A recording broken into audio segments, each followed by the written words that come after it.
Hello everyone, welcome to practice mock. Next week SBI PO mains exam है, तो आज हम प्रैक्टिस मॉक की वेबसाइट पर जो फ्री मॉक है उसका इंग्लिश सेक्शन डिस्कस करेंगे। तो अगर आपने ये पेपर अटेम्प्ट नहीं किया है, आई वुड सजेस्ट आप वो पेपर पहले अटेम्प्ट कर लें, तो आपको बेटर अंडरस्टैंडिंग हुई इन क्वेश्चंस की, क्योंकि हम इन डेप्थ जो है एनालिसिस नहीं करेंगे हर क्वेश्चन का। हम ये देखेंगे कौन से ऑप्शंस करेक्ट हैं, कैसे अप्रोच करना चाहिए था क्वेश्चंस को, तो हमारा फोकस उस पर होगा। ठीक है, तो आई वुड सजेस्ट आप पहले एक बार वो पेपर अटेम्प्ट कर लें और उसके बाद फिर ये एनालिसिस देखिए। ऑलराइट, तो सो लेट्स बिगिन। ठीक है, तो क्योंकि आधे से ज्यादा जो पेपर है वो जो है आरसीज पर बेस्ड होगा, around half 15 to 18 questions RC पर बेस्ड होंगे। ठीक है, और फिर बाकी फिर पैराजम्बर्स एंड डिफरेंट टाइप के मिसलेनियस क्वेश्चंस हो सकते हैं, तो इसलिए you should be comfortable with reading. तो पैसेजेस से भी आप शुरुआत कर सकते हो, ठीक है, बट आई वुड सजेस्ट कि आप पहले बाकी क्वेश्चंस अटेम्प्ट कर लो और फिर पैसेज जो है वो पिक करो। पैसेज में एक बार जस्ट स्किम थ्रू इट, जो आपको लग रहा है आप इजीली रीड कर पा रहे हो, समझ पा रहे हो, पहले उस पैसेज को अटेम्प्ट करना चाहिए। So we will start with we will not start with okay so we will not start with the passage। ठीक है, ओके, सेकंड है, थर्ड पैसेज है। ठीक है, तो आप जब पेपर देखो तो पहले आप आरसी भी कर सकते हो, बाकी क्वेश्चंस भी कर सकते हो, बट आई वुड सजेस्ट आप पहले बाकी क्वेश्चंस अटेम्प्ट कर लो और फिर आप पैसेज पर आओ। ठीक है, तो यहाँ पर हम ये एक पैराग्राफ गिवन है, पैसेज गिवन है एंड उसमें कुछ हाईलाइटेड वर्ड्स हैं। ठीक है, तो पहले हम ये अटेम्प्ट करते हैं, तो आप क्विकली एक बार ये देख लो क्या क्या इसमें मेंशन है, सेशन को पॉज करके। Okay,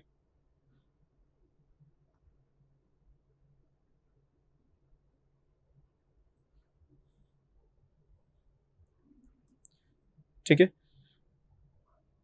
alright. तो अब हमें करेक्ट जो है फ्रेज चूज करना है, तो दोनों चीजें ध्यान रखनी होगी, ग्रामेटिकली करेक्ट भी होना चाहिए और कॉन्टेक्चुअली भी वहां पर फिट होना चाहिए। ठीक है, तो ऐसा नहीं सिर्फ एक एस्पेक्ट पर ध्यान देंगे, दोनों पर ध्यान देना है, कॉन्टेक्स्ट में भी फिट होना चाहिए, ग्रामेटिकली भी करेक्ट होना चाहिए। तो यहाँ फर्स्ट है, often the very allowing factors cities to thrive, proximity to the coast और location on a river for example ensure great natural risk. ठीक है, अब यहाँ पर आगे वही मेंशन है कि कैसे वोल्केनो के पास जो कुछ सिटीज थी, एंशिएंट सिटीज, वो बहुत फ्लरिश होती थी क्योंकि वहाँ सॉइल बहुत अच्छी थी, लेकिन क्या हुआ, फिर वोल्केनो इरप्ट हुआ और वो खत्म हो गई। तो इससे ही क्या समझ में आ रहा है कि ये क्या कहना चाह रहे हैं लाइन, कि जो फैक्टर्स थ्राइव, डेवलप करने में, उसको ग्रो करने में हेल्प करते किसी सिटी को, वही फैक्टर्स जो है उसके लिए बहुत बड़ा नेचुरल रिस्क भी बन जाते हैं। ये होता है, अक्सर होता है। तो द वेरी अलाउिंग फैक्टर्स, अब फैक्टर्स, अलाउिंग फैक्टर्स, जो अलाउिंग जो है वो फैक्टर्स को मॉडिफाई कर रहे हैं एज एन एडजेक्टिव, वो ठीक नहीं है। द वेरी अलाउिंग फैक्टर्स, इसकी जगह क्या होना चाहिए, the every factor that allows, the very factor that allows, the factor that very much allow us and the allowed factors for. ठीक है, अब यहाँ पर जो जिस कॉन्टेक्स्ट में हम इसको देख रहे हैं कि जो फैक्टर्स जो है उसके डेवलपमेंट के लिए इंपॉर्टेंट होते हैं, वही फैक्टर्स जो है उसके जो है उसके लिए रिस्क बनते हैं, तो उन स्पेसिफिक फैक्टर्स की बात हो रही है। तो यहाँ पर वेरी जो है वो एज एन एडजेक्टिव यूज हुआ है, the very factor, the very person, वही व्यक्ति। ठीक है, तो वही फैक्टर जो अलाउ करते हैं, that allows, the very factor that allows cities to thrive, ठीक है, इंश्योर ग्रेट नेचुरल रिस्क। तो यहाँ पर द वेरी फैक्टर होना चाहिए, क्योंकि उसी फैक्टर की बात हो रही है, वही फैक्टर जो है वो रिस्क भी बन जाता है, जो फैक्टर उसके लिए इंपॉर्टेंट है, उसकी सिटी के लिए। ठीक है, अब यहाँ पर the factor that very much allow us, the allowed factors for, ये तो ग्रामेटिकली करेक्ट है। द अलाउड फैक्टर्स कि क्या लीगली अलाउड है, कैसे हैं, वो ऑप्शन नहीं होगा। एवरी फैक्टर दैट अलाउस, यहाँ पर आप हर एक, बहुत ऐसे कि बहुत लिस्ट ऑफ फैक्टर्स नहीं गिवन कि उसमें से हर एक फैक्टर ऐसा करता है। ठीक है, सो द वेरी फैक्टर, जो स्पेसिफिक फैक्टर है उस कॉन्टेक्स्ट में यूज हो, इसलिए इसमें बी इसका आंसर होना चाहिए। ठीक है, अगर हम नेक्स्ट देखते हैं तो यहाँ पर है ये लाइन्स हैं, opulent Pompeii and this city, the luxurious Roman resorts that provide much of the background for body accounts in Petronius and Suetonius, made a most of their coastal locations. तो यहाँ पर एग्जांपल दिया हुआ है आगे कि कैसे कुछ सिटीज ने अपना जो है ये जो अपनी लोकेशंस था उनका फायदा उठाया। अब made a most of, correct phrase क्या होता है? Make the most of something, ठीक है। मेक द मोस्ट ऑफ का मतलब होता है किसी चीज का पूरा फायदा उठाना। तो अब यहाँ पे मेक अ मोस्ट ऑफ है तो ये तो गलत हो जाएगा, मेक द मोस्ट ऑफ होना चाहिए था। तो क्या होगा? टुक advantage of caching in on. अब यहाँ पर देखो पास्ट की बात हो रही है, ठीक है। यहाँ पर पास्ट की बात हो रही है कि उन्होंने कैसे उसका फायदा उठाया था, ये जो सिटीज थी, ठीक है। ओके, तो यहाँ पर पास्ट की बात हो रही है, यहाँ पर ये कैशिंग इन ऑन, कैपिटलाइजेस ऑन, ये तो होने ही नहीं चाहिए, ठीक है। ये गलत हो जाएगा, टुक एडवांटेज ऑफ होना चाहिए, उन्होंने फायदा उठाया था। एंड हैड ऑलमोस्ट, अब यहाँ पर the cities had almost their coastal locations का तो मीनिंग ही नहीं बनेगा कि उनके पास लगभग, उनके पास वो कोस्टल लोकेशंस थी, नहीं, उन्होंने अपनी कोस्टल लोकेशंस का पूरा फायदा उठाया और अपने रोम के पास लोकेटेड होने का फायदा उठाया। तो it should be A, okay, it should be A. Next है हमारे पास जो थर्ड फ्रेज जो हाईलाइटेड है, ओके, ठीक है। दोनों सिटीज जो है वो जो है जल गए थे, they were buried in ash। Present day Naples may also have a rendezvous, होता है आमना सामना होना, rendezvous with Vesuvius that not even the most sophisticated technology can prevent।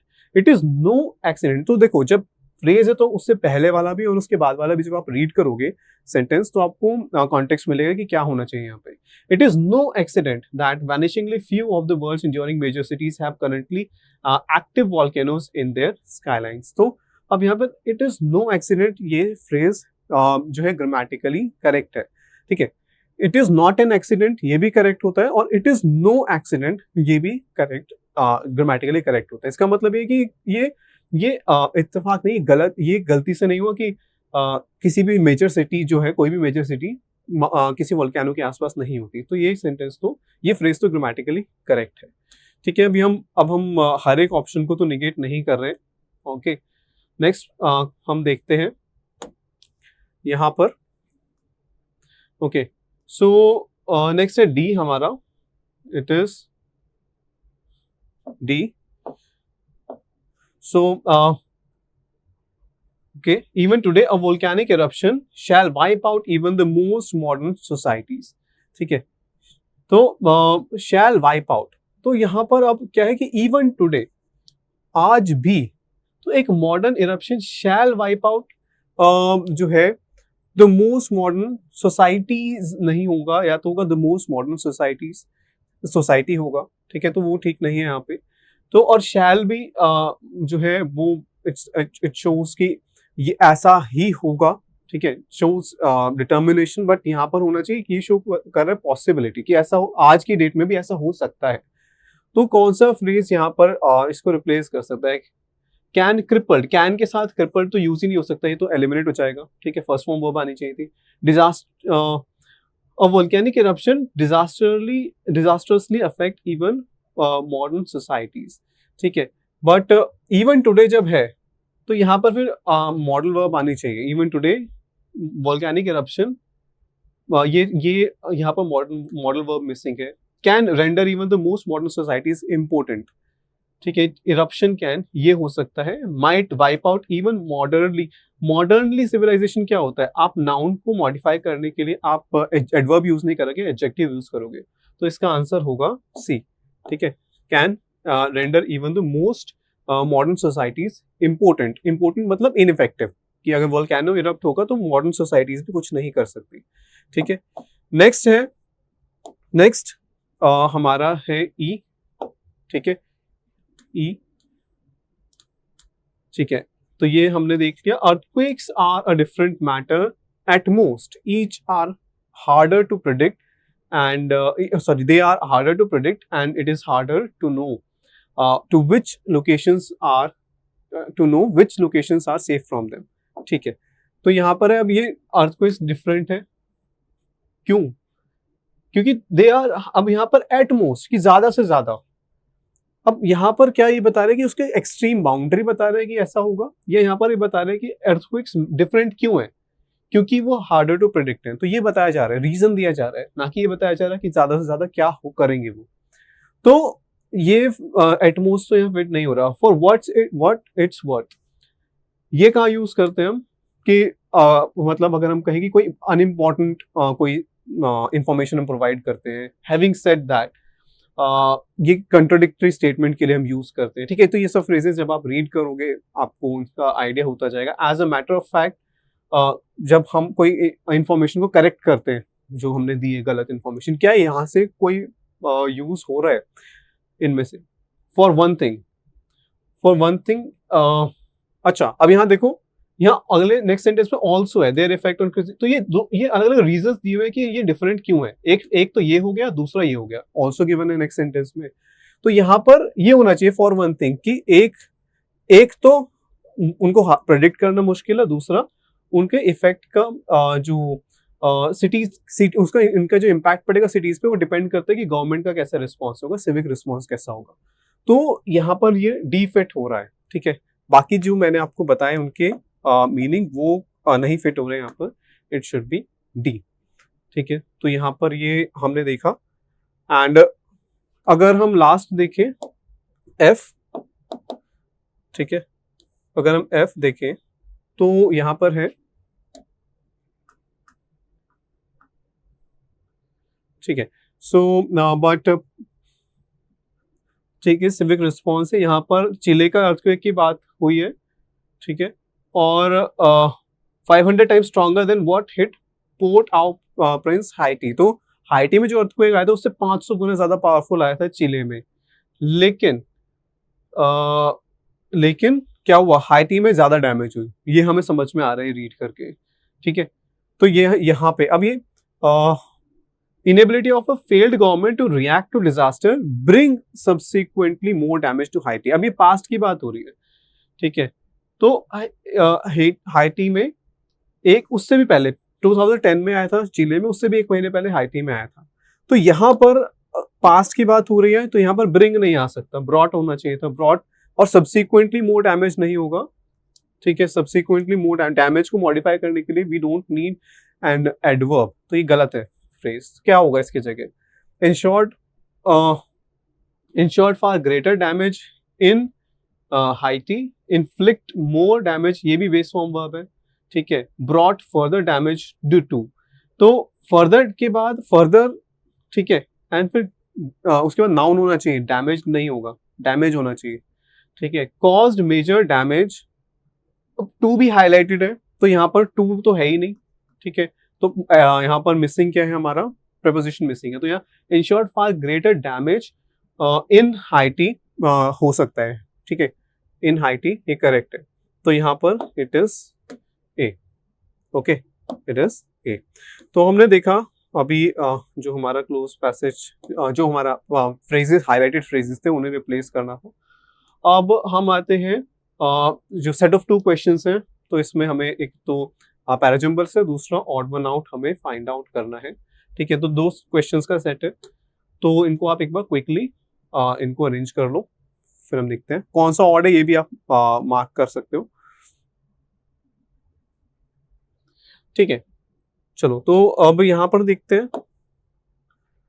So after World War II, millions of veterans and their families traded the congested, expensive cities for the green and reasonable suburbs. ठीक है. With the move came a desire for the better life, and with that came downtown shopping sprees. Okay, for shopping they no longer depended on buses and rail. They drove their cars to their destinations. To answer the suburbanites' requirements, shopping malls arose. Cities grew in size and population as workers sought jobs in the burgeoning factories, plants and sweatshops. ठीक है, तो अब हमें क्या करना होगा, हमें पहले एक तो आइडेंटिफाई करना है कि ऑड वन आउट है, तो फिर 4 जो सेंटेंसेस है वो आइडेंटिफाई करना है जो एक कोहेरेंट पैराग्राफ फॉर्म करे। तो ऐसे नहीं कि अभी हम कर लेंगे और फिर एक ऑड वन आउट अलग से ढूंढेंगे। हमने देख लिया इसमें next question odd one out है, तो साथ साथ हम आइडेंटिफाई करेंगे ऑड वन आउट कौन सा है, और फिर बाकी को हम अरेंज कर देंगे, क्योंकि यहाँ पर हमें बाकी सेंटेंसेस को अरेंज करना है। तो यहाँ पर बात हो रही है कि कैसे वर्ल्ड वॉर 2 के बाद जो सोल्जर्स थे उन्होंने क्या किया, अपने कंजेस्टेड सिटीज छोड़ के वो सबर्ब्स में जाके रहने लगे, ठीक है। बेटर लाइफ की डिजायर थी, और उसके बाद फिर शॉपिंग स्प्री, यानी बहुत ज्यादा शॉपिंग करने लगे। फॉर शॉपिंग फिर वो क्या, बस और रेल पे डिपेंडेंट नहीं थे, वो अपने कार से जाते थे, ठीक है। और अब जो सब अर्बन एरियाज में रह रहे थे लोग, उनके रिक्वायरमेंट्स को पूरी करने के लिए मॉल्स ओपन हो गए। ठीक है, सिटीज जो है वो बड़ी हुई, फैली, एंड पॉपुलेशन जो थी they sought jobs in factories, plants and sweat shops. अब अगर हम यहाँ अभी तक देखें तो यहाँ पर शॉपिंग जो है वो थीम आ रही है, शॉपिंग पर की जो यहाँ पर है, शॉपिंग की बात हो रही है इन सब पैसेजेस में, इन सब सेंटेंसेस में। तो अब ये कौन सा जो है सेंटेंस है जो यहाँ पर फिट नहीं होता? तो देखो, अब यहाँ पहले देखते हैं फर्स्ट सेंटेंस कौन सा हो सकता है। अच्छा, उसके लिए पहले यहाँ पर भी हम देख सकते हैं। ठीक है, तो फर्स्ट या तो आर पी, अब यहाँ पे नन ऑफ द अबव तो है नहीं, तो या तो आर होगा, पी होगा, या फिर क्यू होगा। आर पी क्यू, इन तीनों में से कोई फर्स्ट सेंटेंस हो सकता है। तो इन तीनों में से कौन सा होगा? With the move came, with the move, किसी मूव की बात हो रही है, तो ये तो फर्स्ट सेंटेंस नहीं है। फॉर शॉपिंग दे, यहाँ पर है आर में दे, किसी को रेफर कर रहा है, तो यहाँ पर उनकी बात हो रही है ना, वेटरन्स की बात हो रही है, तो ये होना चाहिए, तो पी फर्स्ट सेंटेंस होना चाहिए यहाँ पे। ठीक है, तो पी फर्स्ट सेंटेंस हो गया, तो ये हमने सीधा यहाँ से हटा दिए ऑप्शंस। अब पी आर क्यू एस होगा या पी आर टी क्यू होगा। ठीक है, तो पी आर हमारे फिक्स हो गए, पी आर तो होगा ही। तो ये हो गया वर्ल्ड वॉर वन के बाद जो वेटरन्स थे उन्होंने जो है वो उन्होंने मूव किया। आर में है, आर में है for shopping they no longer depended on buses and rail, they drove their cars to their destinations. ठीक है, अब क्या होगा? क्यू आएगा या टी आएगा? क्यों कह रहे हैं city grew in size and population as workers sought jobs in burgeoning factories, plants and sweat shops, या फिर टी होगा? सॉरी, टी मैंने रीड कर दिया, तो क्या क्यू होगा? With the move came a desire for a better life and with what came downtown shopping sprees. तो नेक्स्ट जो लाइन्स है वो शॉपिंग की ही बात कर रही है। ठीक है, जो बाकी दो सेंटेंसेस बचे हुए हैं इस पैराग्राफ में, तो ये नहीं आना चाहिए, इट शुड बी दिस, क्योंकि क्यू आ रहा है और उसके बाद फिर एस उसको इमीडिएटली फॉलो करेगा, to answer this suburbanites requirements shopping malls और रोज। तो यहाँ पर शॉपिंग स्प्रीज थे, फिर इसी डिमांड को पूरा करने के लिए शॉपिंग मॉल्स आए, तो इट शुड बी बी। और यहीं से हमें पता चल गया कि जब पी आर क्यू एस है तो टी जो है वो थीम में फिट नहीं हो रहा, और हो भी नहीं रहा है। यहाँ पर जो वर्ल्ड वॉर 2 के बाद जो शॉपिंग में इंक्रीज हुआ और मॉल्स जब एस्टेब्लिश हुए तो वो नहीं बता रहा, तो it should B P R Q S. तो हमने दोनों चीजें यूज की, देखा कि कौन सा फर्स्ट हो सकता है, एलिमिनेट किया ऑप्शंस, उसके बेसिस में हमने आइडेंटिफाई किया और हमें ये भी पता चल गया ऑड वन आउट कौन सा था, वो है टी। तो उसको भी मार्क कर देते हैं।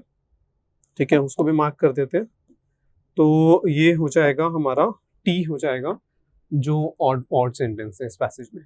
ठीक है, चलो नेक्स्ट देखते हैं। नेक्स्ट, ठीक है, तो आप इसको भी रीड कर लो।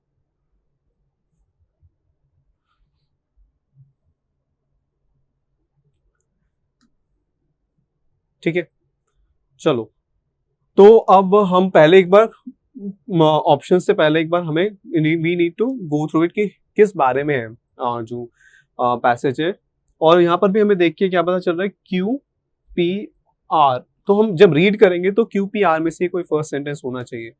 तो after that threshold is reached, अब यहाँ पर दैट थ्रेशोल्ड लिखा है तो किसी स्पेसिफिक थ्रेशोल्ड की बात हो रही है, वो तो मेंशन कहीं तो होना चाहिए ना, तो ये तो फर्स्ट सेंटेंस होगा नहीं।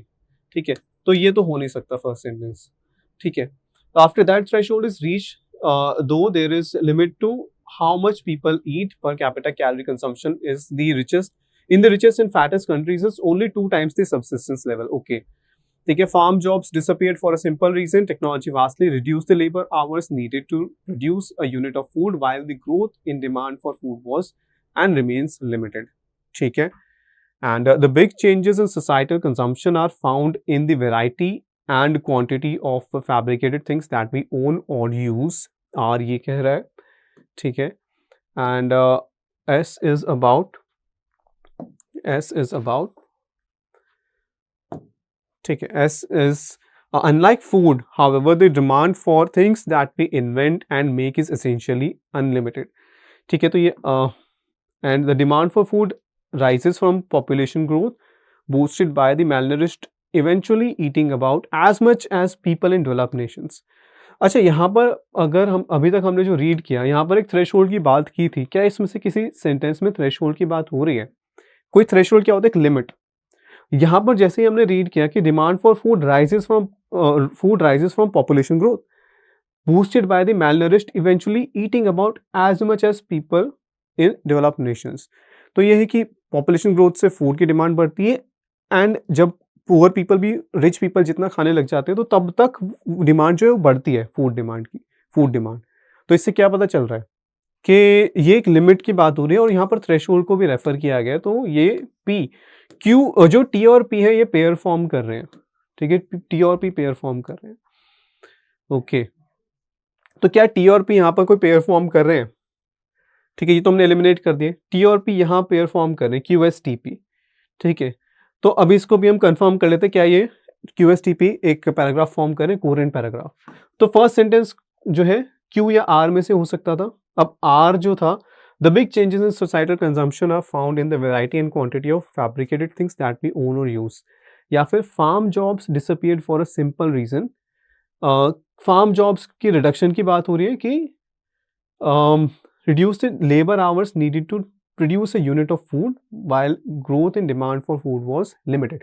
तो यहाँ पर ये था कि फार्म जॉब्स क्यों कम हुई, क्योंकि जो है लेबर आवर्स कम हो गए फूड को प्रोड्यूस करने के लिए, लेकिन डिमांड जो थी वो लिमिटेड ही है कि डिमांड इतनी ज़्यादा नहीं बढ़ सकती। तो यहाँ पर फूड से रिलेटेड ही डिस्कशन हो रहा है। बाकी सेंटेंसेस में भी बात हो रही है कि फूड की डिमांड के ऊपर है सारे सेंटेंसेस, लेकिन यहाँ पर ये societal consumption fabricated things that we own और यूज, ये यहाँ पर नहीं जो है डायरेक्टली लिंक नहीं हो रहा किसी भी सेंटेंसेस से।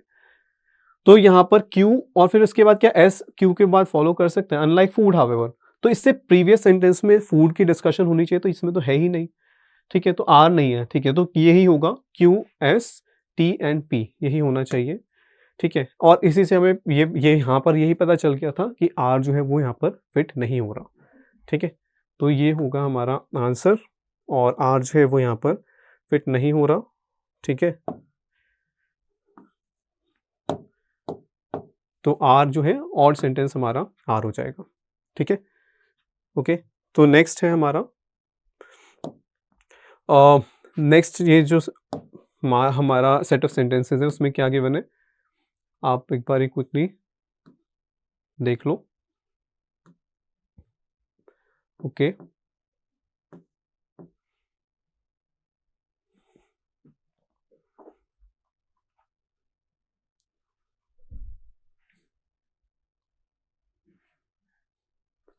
ओके ठीक है, तो अब देखते हैं अब यहाँ पर क्या क्या गिवन है हमें। The scale and nature of the demand for manufactured goods can't be met unless manufacturing productivity and sophistication continue to see rapid gains, ठीक है। तो यहाँ पर डिमांड की बात हो रही है, डिमांड ऑफ मैन्युफैक्चर्ड गुड्स, वो कब तक नहीं जो है डिमांड नहीं मीट कर सकते जब तक प्रोडक्टिविटी नहीं बढ़ेगी, सोफिस्टिकेशन नहीं बढ़ेगा। ओके, हाउएवर से बिगिन हो रहा है, तो ये किसी इससे कुछ कंट्रास्टिंग स्टेटमेंट पहले होनी चाहिए थी, ठीक है। तो however in a technologically sophisticated world where innovation can flourish, novel things will always be invented, creating demands for new manufactured goods। okay, ठीक है। अगर यहाँ से भी हम देखें तो फर्स्ट या तो एस हो सकता है या पी हो सकता है, ठीक है, एस या पी। तो हम एस और पी पे अगर हम फोकस करें, पी हमने देख लिया, ठीक है, पी हमने देख लिया, उसके बाद क्यू भी देख लिया। If America is undergoing an inevitable transition to a more post manufacturing economy, then reining in regulations is irrelevant, they say mentioned है, तो किसी की तो बात हो रही होगी। अगर ये इस जो है ऑड सेंटेंस नहीं है, ठीक है, या तो पैसेज में मेंशन हो कोई पर्सन जो कुछ कह रहा है, नहीं तो ये फिर ऑड सेंटेंस हो जाएगा, ठीक है। नेक्स्ट है the Mantra for the post industrialist is always this time it's different, ठीक है। तो यहाँ पर पोस्ट इंडस्ट्रियलिस्ट की बात हो रही है कि ये लोग क्या कहते हैं, this time it's different, double quotes में मेंशन्ड है, तो कुछ लोगों की बात हो रही है एंड यहाँ पर भी लिखे दे से, तो ये इस पैसेज का पार्ट हो सकता है, ठीक है। And further, as emerging nations modernize, so getting richer and buying more things, they will increasingly do their own manufacturing anyways, ठीक है। तो अब हम देख रहे थे एस एंड पी में से कौन सा हो सकता है। ठीक है, तो यहां पर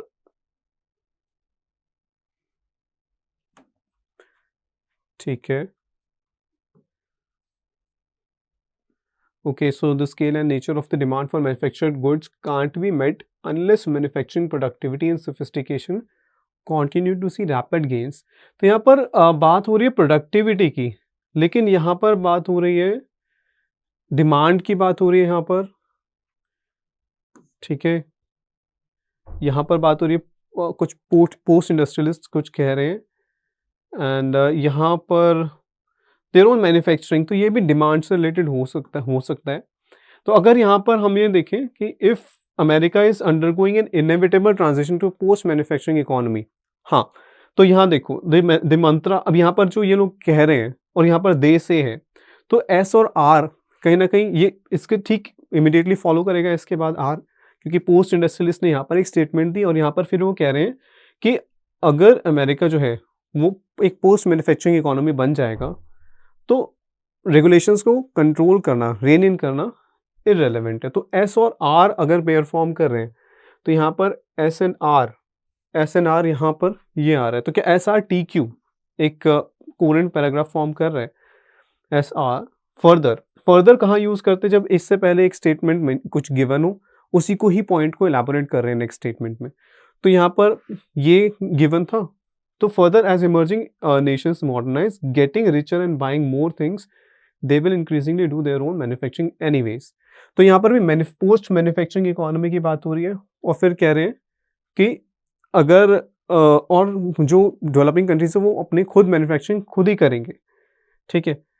तो S R T and Q, however in a technologically sophisticated world where innovation can flourish, तो यहाँ पर कह रहे हैं कि मैन्युफैक्चरिंग, हाँ, कि पोस्ट इंडस्ट्रियलिस्ट जो है वो ये कह रहे हैं कि हमें रेगुलेशंस को कंट्रोल नहीं करना चाहिए, क्योंकि अगर ऑलरेडी वो पोस्ट मैन्युफैक्चरिंग की तरफ बढ़ रहा है अमेरिका, तो जो बाकी कंट्रीज़ हैं वो अपने गुड्स खुद मैन्युफैक्चर करेंगी, ठीक है। तो लेकिन यहाँ पर हाउएवर, तो ये इसको कॉन्ट्रास्ट कर रहा है कि बाकी जो कंट्रीज़ है वो इनसे गुड्स इंपोर्ट नहीं करेंगी, लेकिन इनोवेशन जैसे होगी तो नए गुड्स बनेंगे जिनकी डिमांड बढ़ेगी, तो उससे कंट्रास्टिंग है टी और क्यू।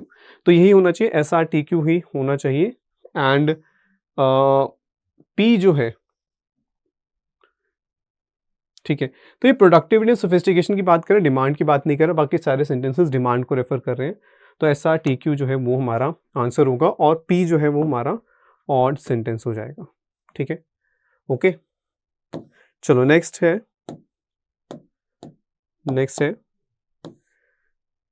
हमें गिवन है यहाँ पर, ठीक है, सेट ऑफ सेंटेंसेस गिवन है और ठीक है, इसमें इंडिविजुअल क्वेश्चंस हैं तो हमें वो देखना है, तो आप एक बार ये सेट ऑफ सेंटेंसेस देख लो।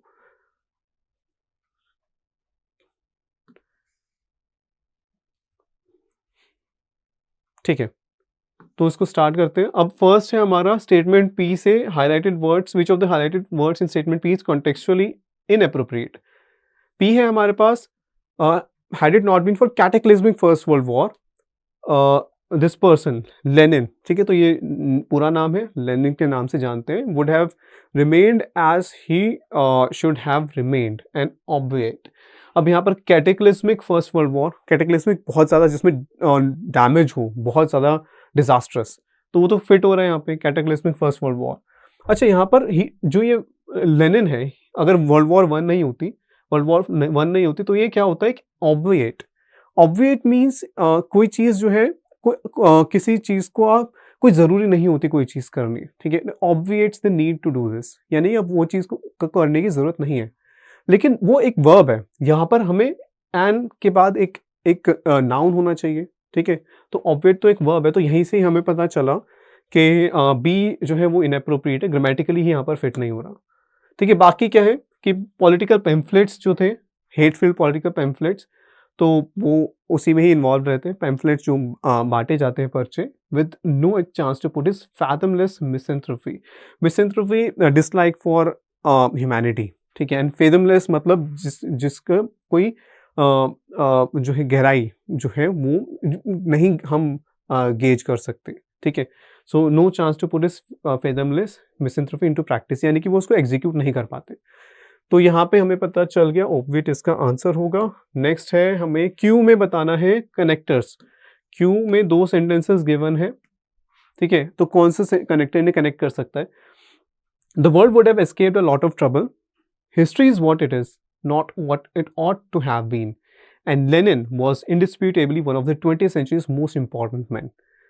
तो अब यहाँ पर पहले सेंटेंस में कह रहे हैं कि जो है अगर ऐसा नहीं होता, वर्ल्ड वॉर 1 नहीं होती, हमने पिछले सेंटेंस में देखा, तो वर्ल्ड और ये जो लेनिन है वो क्या होते, वो अपना जो थॉट्स है उनको प्रैक्टिस में नहीं ला पाते, तो क्या होता, वर्ल्ड जो है वो ट्रबल से बाहर होता, ठीक है, प्रॉब्लम्स नहीं होती इतनी।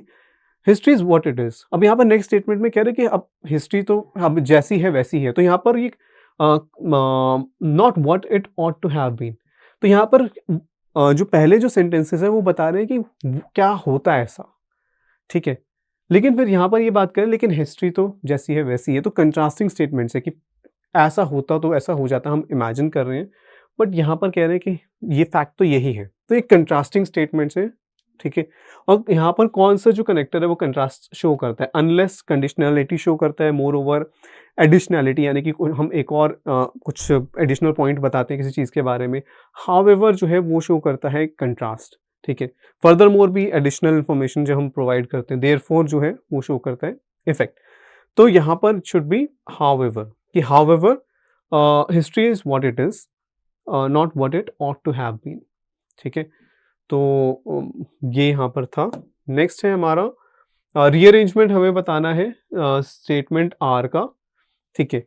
सो the Royal Academy in London mounted an okay to mark the centenary of Lenin's revolution exhibition, probably the largest of its kind ever mounted in a। अच्छा अब यहाँ पर देखो the largest of its kind, ठीक है, probably the largest of its kind ever mounted, तो ये तो कनेक्ट हो रहे हैं सी और डी, तो सी डी एक साथ होंगे। माउंटेड एन के बाद एक नाउन होना चाहिए, माउंटेड एन के बाद टू तो नहीं आएगा, माउंटेड एन एग्जीबिशन, ठीक है, ये वावल साउंड आ रही है, तो एन के बाद तो ए सी डी होना चाहिए, ठीक है। To mark the century of Lenin's revolution, यहाँ पे कॉमा आ रहा है, ठीक है, तो ये लास्ट में तो नहीं आएगा, तो ये बी पहले आएगा, B A, to mark the century of Lenin's revolution the Royal Academy in London mounted an exhibition probably the largest of its kind ever mounted in a foreign country, तो B A and C D ये होना चाहिए, ठीक है, B A C D it should be, okay, alright. Next है हमें fill करना है, जो following phrases can fill in the blank S, ठीक है, एस में ब्लैंक है, blank in S. It overlapped for a time with another exhibition in the same institution in a way blank America after all after the fall painting in the 1930s।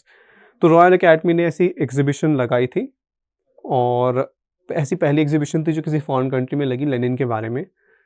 It overlapped for a time with another exhibition in the same institution in a way, अब यहाँ पर jumped on the bandwagon, took up the baton, upset the apple cart, fended for itself, took the reins।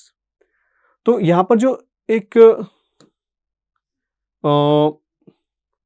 in the same institution in a way,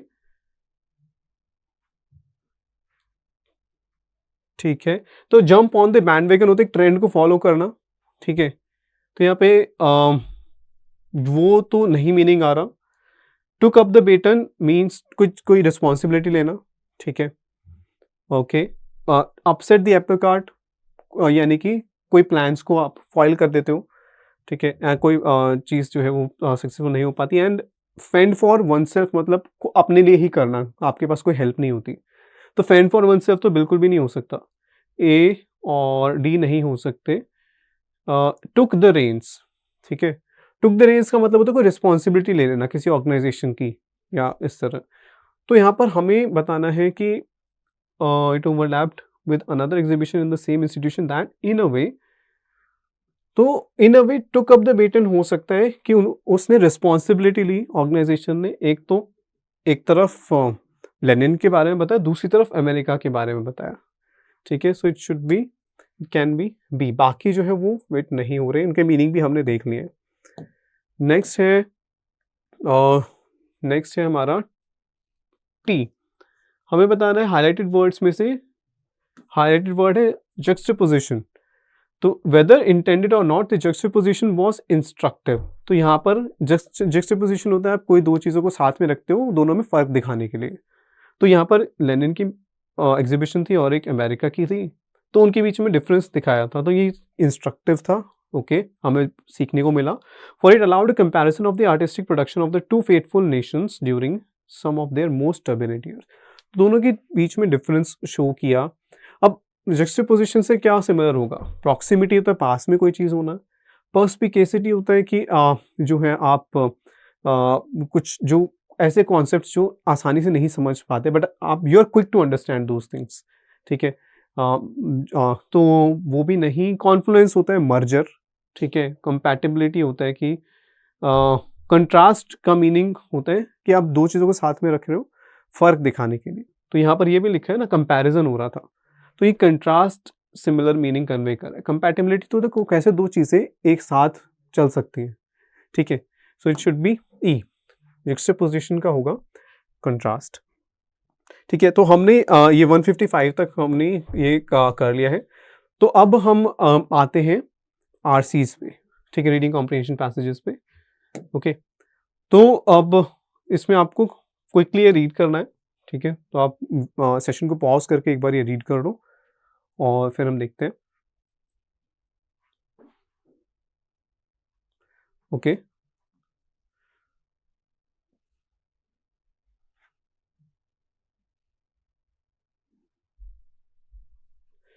ठीक है,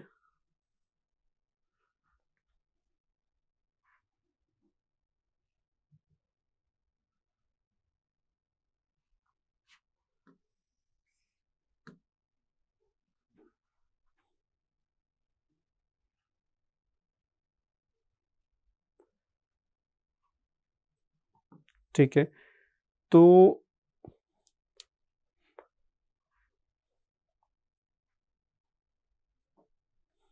ठीक है, तो ये passage read कर लिया आपने। अब हम कोई क्वेश्चंस देखते हैं।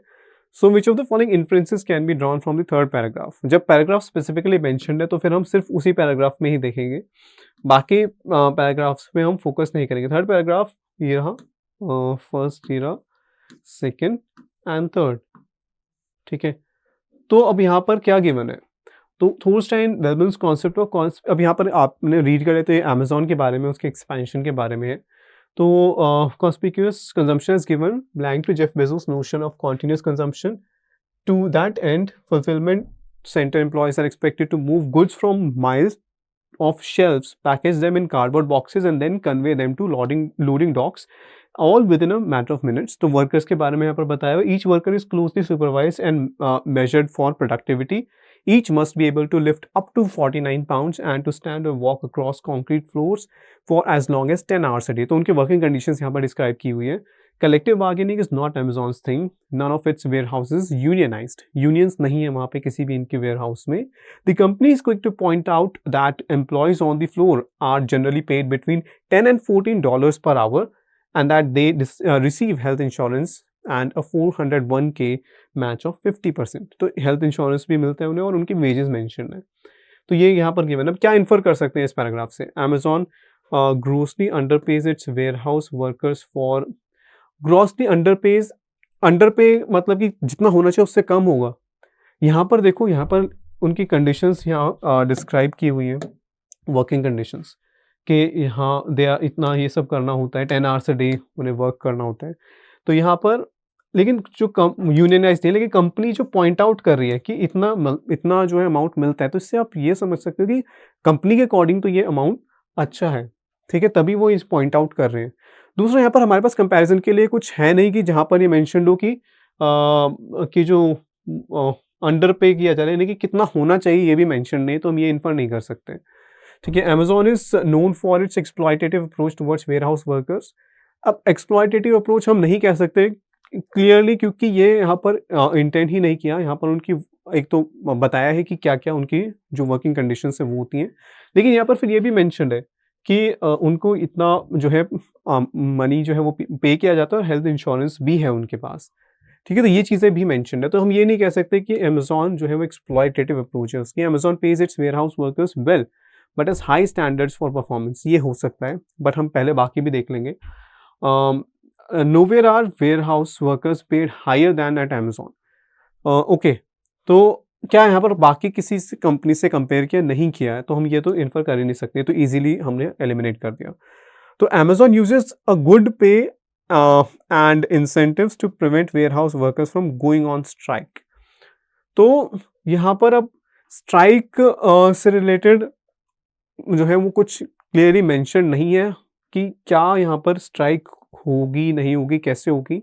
ऑल्दो यहाँ पर ये मेंशन्ड है कि वो यूनियनाइज्ड नहीं है, ठीक है, बट वहाँ से हम ये नहीं कह सकते कि उन्हें पे नहीं मिलेगी तो वो स्ट्राइक करेंगे, ठीक है, ऐसा वहाँ इंडिकेशन नहीं है। बट ये हम इन्फर कर सकते हैं कि वेल पे किया जाता है क्योंकि कंपनी खुद पॉइंट आउट कर रही है, ठीक है, एंड लेकिन हाई स्टैंडर्ड्स ऑफ परफॉर्मेंस है, ये तो क्लियर है, ये इन्फर किया जा सकता है। So it should be C, ठीक है, it should be C. Alright, next question, next question. Okay, अब यहाँ पर क्वेश्चन है which of the following best describes the relationship between fourth and fifth paragraphs of the passage. तो जब इस type के क्वेश्चन आता है तो आपको दोनों पैराग्राफ देखने चाहिए, ठीक है, और फिर दोनों का आइडिया देखना है कि क्या जो है सेंटेंस उनको लिंक कर सकता है। तो फर्स्ट, ये रहा, second, third, fourth and fifth, ठीक है, ये दो हैं। Still at Amazon, nothing is written in concrete.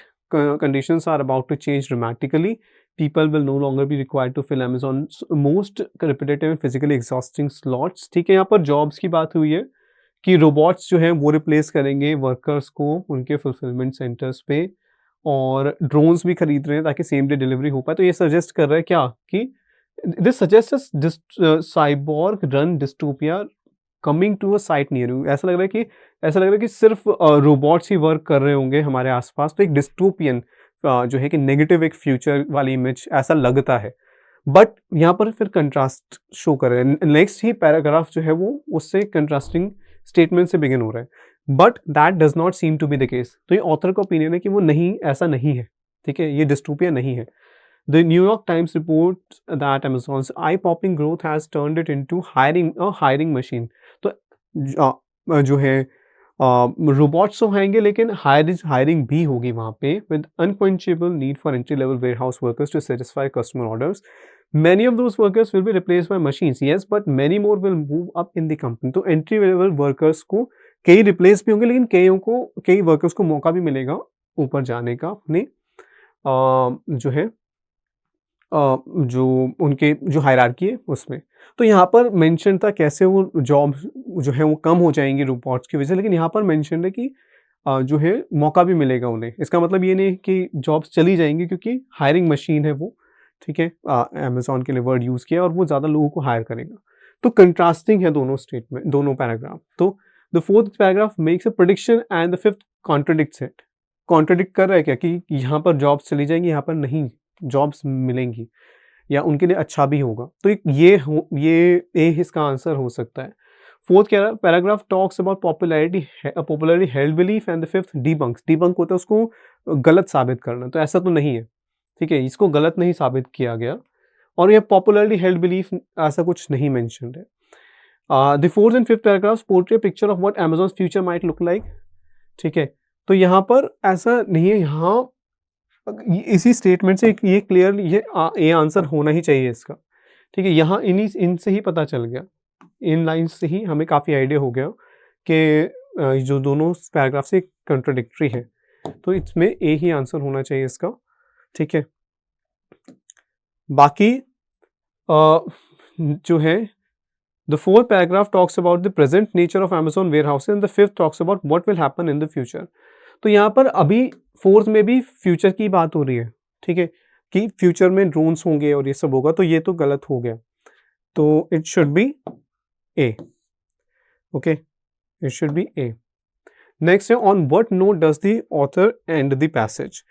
तो अब किस नोट पे एंड किया है, तो यहाँ पर लास्ट में ऑथर ने क्या किया कि ओके ठीक है, तो यहाँ पर ये मेंशन है कैसे अमेजोन जो है वो ग्रो कर रहा है तेज़ी से। 2013 में ये कंपनी परचेज की वॉशिंगटन पोस्ट, अमेजोन ने ये एक्वायर कर लिया होल फूड्स, ठीक है, और उसकी वजह से ग्रॉसरी चेन्स को रैटल कर दिया, मतलब उन्हें नर्वस कर दिया, ठीक है। It recently inaugurated Amazon maritime, तो यहाँ नए नए इनिशिएटिव्स इनके मेंशन्ड है that will convey exports from the People's Republic of China to the US, okay, making waves throughout the shipping industry, and it has begun to produce feature films for theatrical release and video streaming programs, unnerving Hollywood studios. तो ये सब mentioned है और यहाँ पर end हो रहा है passage, ठीक है। तो on what note does the author end the passage? He is cautious about the role that a single company like Amazon has to play in various sectors of the economy. क्या यहाँ पर caution है कि क्या चिंता हो रही है, एक वार्निंग है कि नहीं, ऐसा नहीं होना चाहिए। He shows scepticism towards the viability of the company, viability of the sustainability की ऐसे कंपनी चल सकती है या नहीं, ऐसा तो कुछ भी इंडिकेट नहीं किया, ये तो बिल्कुल गलत है, ठीक है। टू मैनी फील्ड, ऐसा यहाँ पे कहीं इंडिकेट नहीं किया कि वो ज़रूरत से ज़्यादा फील्ड्स में पार्टिसिपेट कर रहे हैं, ठीक है। He voices his appreciation for the unique ways in which Amazon has sought to grab newer markets, okay, ठीक है। एप्रिसिएशन, लेट्स सी कि वो कॉशियस है, एप्रिसिएशन शो कर रहा है। He seeks to inform the reader about the surprisingly diverse nature of Amazon's expansion. हाँ, ये भी हो सकता है। तो अब देखते हैं ए, सी या डी में से कोई होगा तो किस बेसिस पे हम उन्हें एलिमिनेट करेंगे बाकी ऑप्शंस को। तो अब यहाँ पर देखो, यहाँ जिस तरीके से मेंशन है कि one day need a third headquarters, ठीक है, एंड फोर्थ, एंड देन, तो ये कॉन्टिन्यूड की एक और हेडक्वार्टर, फिर सेकंड, फिर थर्ड हेडक्वार्टर चाहिए होगा। तो ये कि ग्रोथ के ऊपर फोकस कर रहा है और फिर यहाँ पर फिर एग्जांपल्स गिवन है कैसे ग्रोथ हुई। कॉशन यहाँ पर ऐसा कहीं नहीं है कि इंडिकेट नहीं कर रहा कि ऐसा नहीं होना चाहिए था, ये एक न्यूट्रल वे में कहा गया है कि इतनी ग्रोथ हुई है अमेजोन की, ठीक है। अब यहाँ पर एप्रिसिएशन भी नहीं शो किया, ठीक है। यहाँ पर सरप्राइजिंगली डाइवर्स नेचर, यहाँ पर यही फोकस है कि इतने ज़्यादा जगहों पर एक तो उन्होंने जो है इन्वेस्ट किया, इतनी जगह, इतने सारे इनिशिएटिव्स लिए, तो यहाँ पर शुड बी डी, ठीक है, शुड बी डी, ओके। बाकी ऑप्शंस में यहाँ पर हम ये क्वेश्चन नहीं एस्टैब्लिश कर पा रहे हैं, और यहाँ पर appreciation for the unique ways in which Amazon has sought to grab newer markets, तो एप्रिसिएशन भी जो है वो थोड़ा स्ट्रॉन्ग वर्ड हो जाएगा। जिस वे में यहाँ पर प्रेजेंट किया वो सिर्फ हमें इन्फॉर्म ही किया है, ठीक है, तो it should B D, okay. Next है यहाँ पर, ठीक है, can conclude the last paragraph of the passage. तो हमें यहाँ पर हमें देखना है कि लास्ट पैराग्राफ जो है उसके बाद कौन सी लाइन आ सकती है। तो हमने अभी अभी लास्ट पैराग्राफ देखा था और उसकी लास्ट लाइन क्या थी, and it has begun to produce feature films for theatrical release and video streaming programs unnerving Hollywood studios. So naturally not everyone is a fan. Fewer areas are beyond the company's tentacular reach. Amazon will be employing many more taxpayers and paying far more business taxes in the future. तो अगर हम ये देखें इस paragraph में क्या given है, और स्पेशली हमें खास तौर पे फोकस करना है जो लास्ट लाइन है, ठीक है। तो इससे क्या पता चल रहा है कि एक तो जिस मार्केट में एंटर किया वहाँ पर जो है कंपटीशन को अननर्व कर दिया, यानी जो वो चिंता में थे वो लोग, अननर्विंग, ठीक है, कंपटीशन जो है वो बढ़ा, ओके। यहाँ पर कहा है कि, ठीक है, रैटल कर दिया ग्रॉसरी चेन्स को, तो ये सब मेंशन्ड है। तो क्या ये हो सकता है not everyone is a fan? Yes, क्योंकि जो कंपेटिटर होंगे वो तो खुश नहीं होंगे, जो यहाँ पर ये हॉलीवुड स्टूडियोज हैं या फिर जो बाकी ग्रॉसरी चेन्स हैं वो तो खुश नहीं होंगे, तो ये हो सकता है। Naturally, not everyone is a fan. Few areas are now beyond the company's tentacular reach. Tentacles होते हैं जैसे बहुत सारी ब्रांचिंग होती है, तो यानी ये क्या, टेंटेकुलर रीच मतलब हर जगह पे जो है कंपनी पहुंच रही है, तो ये तो बिल्कुल इसके साथ फिट हो रहा है, ठीक है। सो 1 और 2 हो रहे हैं, लेकिन 3 क्या हो रहा है, it will be employing many more tax payers को एम्प्लॉय करने की बात नहीं हो रही है यहाँ पर, कहीं भी, यहाँ पर फोकस है उसकी रीच पर Amazon की, तो it should be 1 and 2, it should be 1 and 2, ठीक है। So we will mark only 1 and 2, ठीक है। Next, which of the following words can fit in all three blanks of the passage? अब यहाँ पर पैसेज में 3 ब्लैंक्स गिवन है, एक यहाँ पर और सेकंड ब्लैंक है यहाँ एंड थर्ड ब्लैंक है यहाँ पर। तो कौन सा वर्ड जो तीनों ब्लैंक में फिट हो जाएगा? तो पहले हमें देखना पड़ेगा क्या क्या क्या गिवन है। यहाँ कहा गया implication was clear, customers didn't have to wander from store to store, they could use their fingers by blank of exploring the phone book. तो use their fingers by way of, by means of, by fuel of, by off. तो off तो नहीं होगा, fuel of भी नहीं होगा, way of या means of हो सकता है, by precedence of contextually fit नहीं हो रहा, ठीक है। तो way of और means of यहाँ हो सकता है। यहाँ अगर हम देखें कि Veblen's concept of conspicuous consumption has given blank to Jeff Bezos' notion of continuous consumption. तो अब has given means to और given way to, इसका क्या मीनिंग होगा?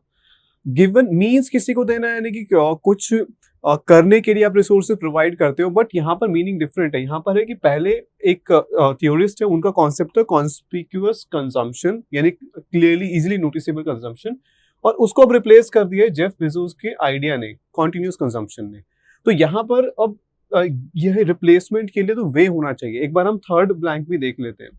यहाँ पर है the jobs will be perform by robots, there are already 100,000 of them moving around the fulfillment centers with thousands more on the way, means, fuel off.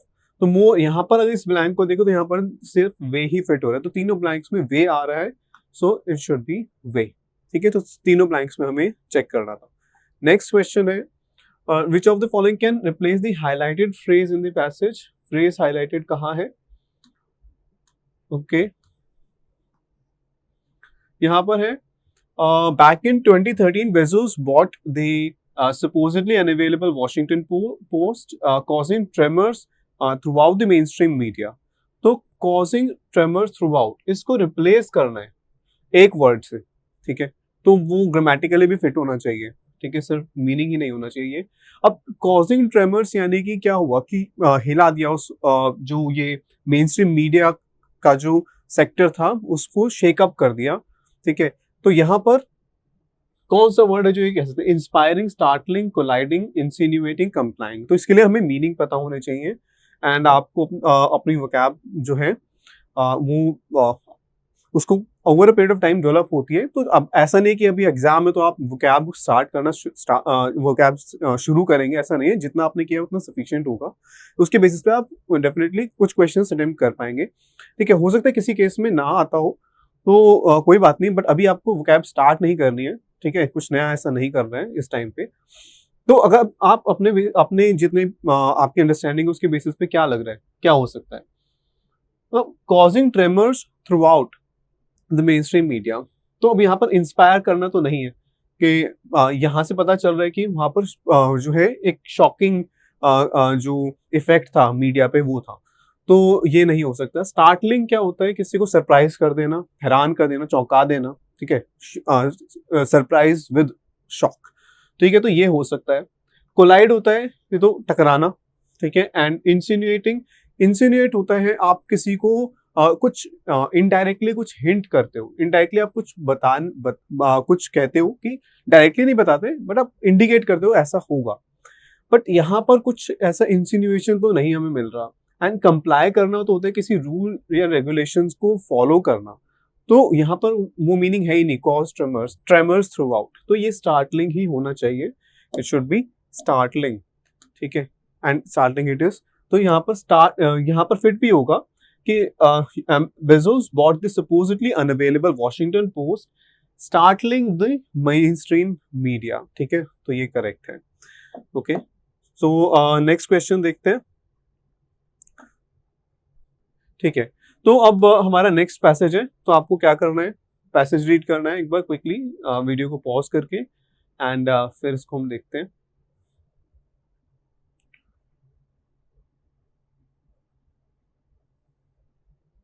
ठीक है।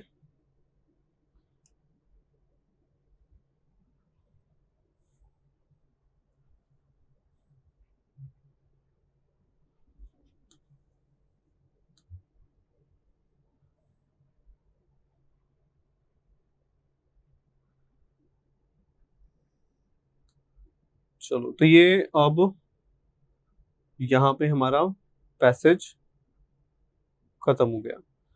Okay, तो अब क्वेश्चंस देखते हैं।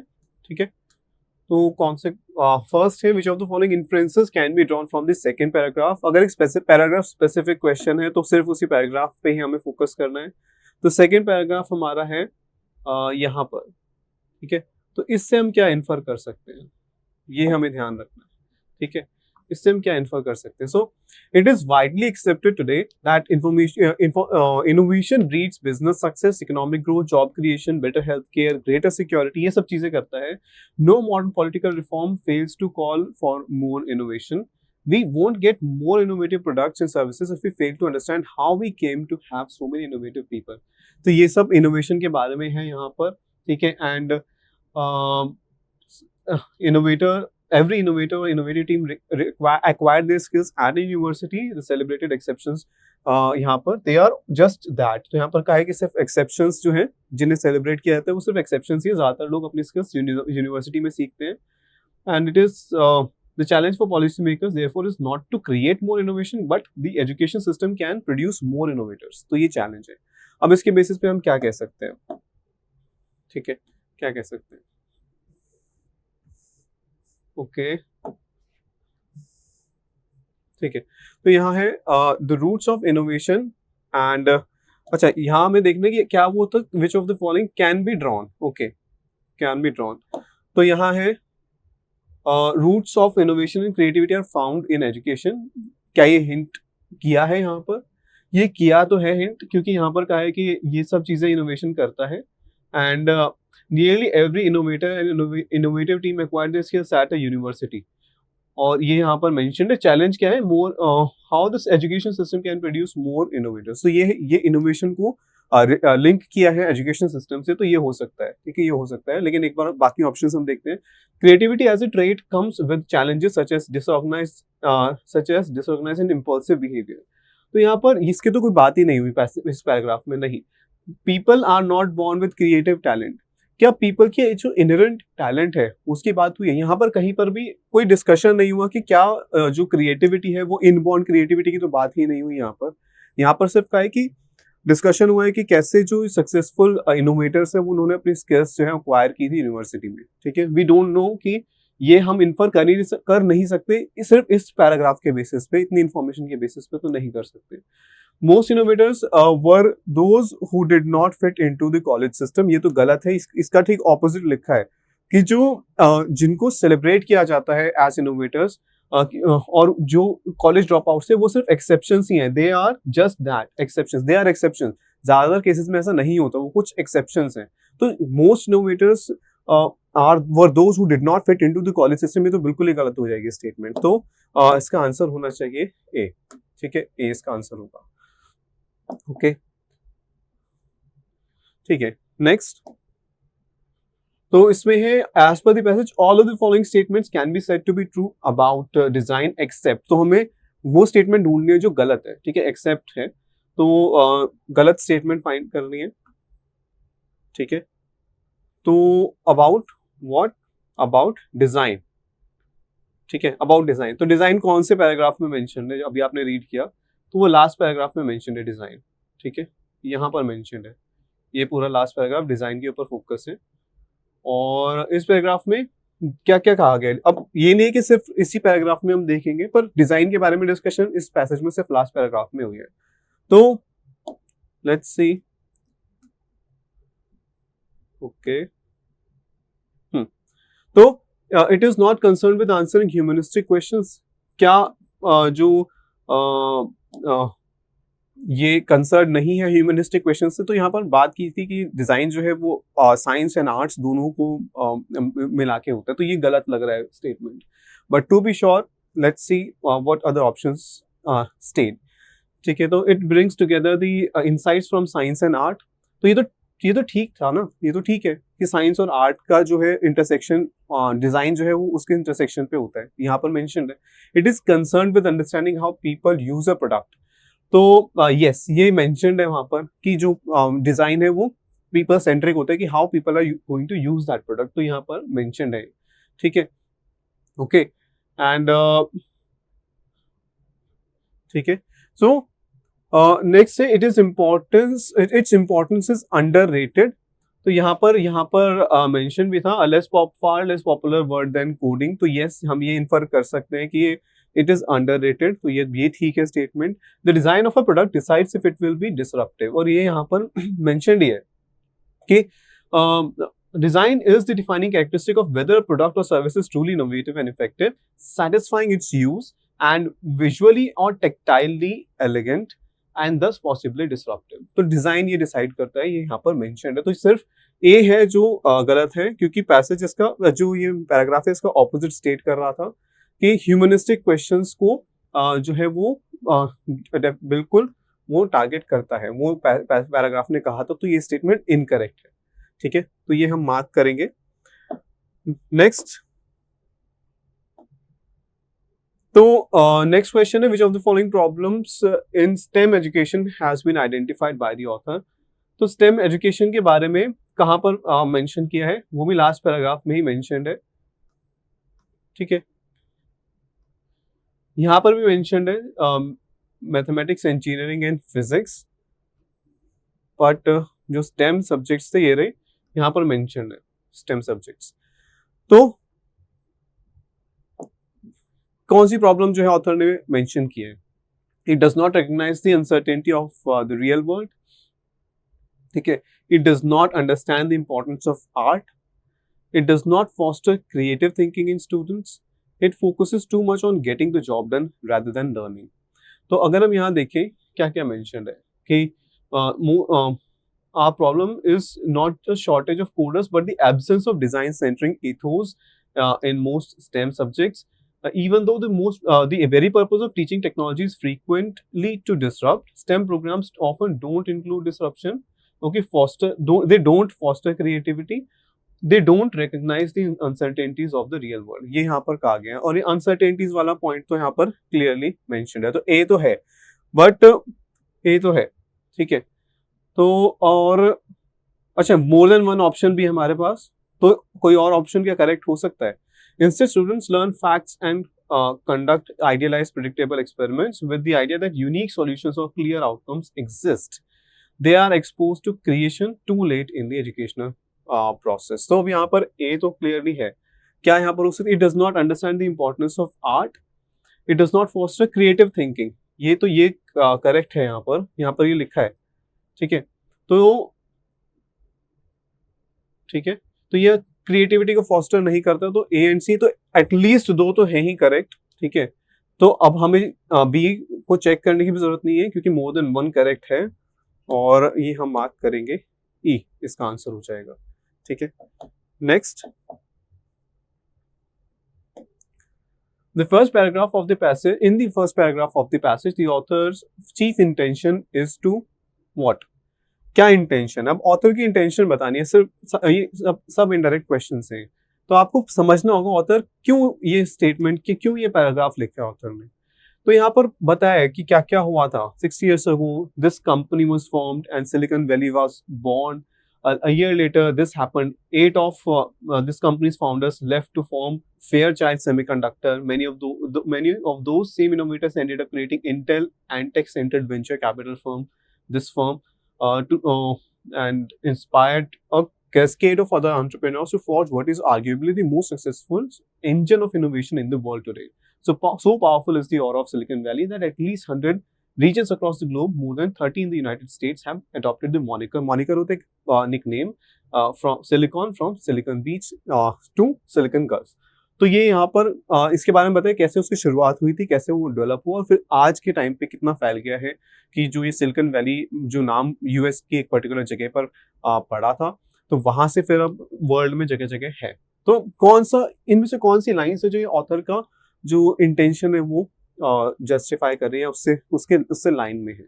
Explain why shortkeys founder left. क्या इसमें ये paragraph इसीलिए लिखा है ऑथर ने कि ये एक्सप्लेन करे कि क्यों इसके फाउंडर्स ने ये कंपनी छोड़ दी थी. ऑल्दो यहाँ पर ये मेंशन्ड है कि इनके जो फाउंडर्स थे, ठीक है, 8 जो फाउंडर्स थे उन्होंने छोड़ दिया और फिर ये कंपनी बना ली, ये लिखा है. लेकिन क्या ये इस पैराग्राफ के पीछे इंटेंशन ऑथर की? नहीं, ये तो सिर्फ एक फैक्ट इसमें मेंशन्ड है. ठीक है, explain why silicon valley came into existence. Okay, क्या यहाँ पर रीजन बताया है कोई कि क्यों ये सिलिकॉन वैली आई? क्या यहाँ पर ये बताया है कि क्यों उन्होंने ये कंपनी बनाई? नहीं मेंशन। क्यों ये सब इतने सारे जो टेक्नोलॉजिकल कंपनीज एस्टैब्लिश की गई? नहीं बताया। यहाँ पर बताया कि कैसे हुआ, ठीक है, ये कैसे हुआ, कैसे कैसे धीरे धीरे वो डेवलप हुए, लेकिन क्या रीजन बताए क्यों हुआ? नहीं। तो ये भी नहीं होगा, ठीक है। Narrate the history of silicon valley, ये हो सकता है क्योंकि सिलिकॉन वैली के बिगिनिंग से लेके और फिर अब तक के बारे में बताया गया है, ठीक है, तो ये उसकी इंटेंशन हो सकती है। The comment on the future of silicon valley, तो यहाँ पर तो पास्ट से लेके प्रेजेंट तक की बात हुई, फ्यूचर के बारे में तो कुछ जिक्र ही नहीं किया। Give a detail account of the top companies in silicon valley at present, तो इसमें सिर्फ पास्ट के कुछ जो कंपनीज बनाई थी उन फाउंडर्स ने, उनके बारे में डिस्कशन है, लेकिन अभी के बारे में कुछ नहीं कि कौन सी बड़ी कंपनीज हैं, कितनी कंपनीज हैं, ये कुछ भी मेंशन नहीं है। तो it should be C, it should be C, ठीक है, ओके। तो सी इसका आंसर होगा, ठीक है। नेक्स्ट है ये जो लाइन है, ठीक है। So the $500 billion food service industry no more requires everyone to become a farmer than America's tech viability requires everyone to become a coder. अब अगर हम यहाँ देखें, ठीक है, तो यहाँ पर ये लाइन कहाँ पर मेंशन है, हम इससे क्या इन्फर कर सकते हैं? तो यहाँ पर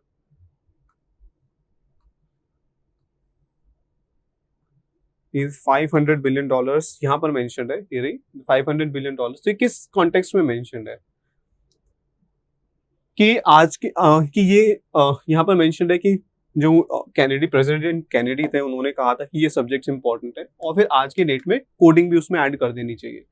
लेकिन ये कहना कि कोडिंग इनोवेशन के लिए जरूरी है, ऐसा है कहना कि मिशेलिन स्टार रेस्टोरेंट यानी कि एक बहुत हाई या लग्जरी, हाई एंड या फिर लग्जरी जो हम कह सकते हैं रेस्टोरेंट चलाने के, जैसे कि उसमें सिर्फ वाइन और फूड चाहिए होता है और भी बहुत सारी चीजें चाहिए होती हैं, ठीक है। तो यहाँ पर ये देखो कि 500 बिलियन फूड सर्विस इंडस्ट्री है, तो उसमें no more requires everyone to become a farmer than अमेरिका's tech viability requires everyone to become a coder, कि इतनी बड़ी फूड इंडस्ट्री के लिए जरूरी नहीं कि सब फार्मर्स बने, और भी बहुत सारे रोल्स होते हैं। तो उसी तरीके से दोनों के बीच में कंपैरिजन किया है कि जैसे कि जो फूड इंडस्ट्री है उसमें हर किसी को फार्मर बनना जरूरी नहीं है, उसी तरह टेक इंडस्ट्री में हर किसी को कोडर बनना जरूरी नहीं है, ठीक है। तो ये लाइन है, तो इसको समझना की है। अगर इस टाइप के अगर कोई लाइन कोट की जाती है पैसेज से, तो आप पहले उसको कॉन्टेक्स्ट, किस कॉन्टेक्स्ट में कोट किए वो देखो और फिर उसके बेसिस पे आप आंसर कर पाओगे। तो यहाँ पर ये सब मेंशन था, हमने देख लिया क्या कहना चाह रहा है ऑथर। अब हम ऑप्शंस देख लेते हैं। So one can work in the tech world without knowing coding, क्या ये हो सकता है? ये जो है ये कहा तो यही था इन लाइंस में, coding is not an important skill. क्या ये कहा कि कोडिंग इंपॉर्टेंट नहीं है? नहीं, ये नहीं कहा। उन्होंने कहा कि हर किसी को कोडर नहीं होना चाहिए, पर टेक वर्ल्ड में कोडिंग जरूरी नहीं है, ऐसा नहीं कहा, ठीक है। फर्क है दोनों में। All tech companies depend upon good coders, so all tech enterprises depend upon good coders. ये इन लाइंस का, ये इस पर्टिकुलर लाइन का ये मीनिंग तो नहीं है कि हर टेक कंपनी को अच्छे कोडर्स चाहिए, इस लाइन का मतलब नहीं है, ठीक है। ये स्टेटमेंट अपने आप में करेक्ट हो सकती है, लेकिन क्या ये इन लाइन का यही मतलब है? नहीं। The future of American tech will rely less on coding. अब देखो ऑल ऑफ द अबव तो होगा नहीं क्योंकि ये गलत है, ठीक है। तो अब हमें ये ऑप्शन देखना है, the future of American tech will rely less on coding. Future की क्या बात की है यहाँ पर? नहीं, कि यहाँ पर अभी प्रेजेंट की बात की है, ठीक है।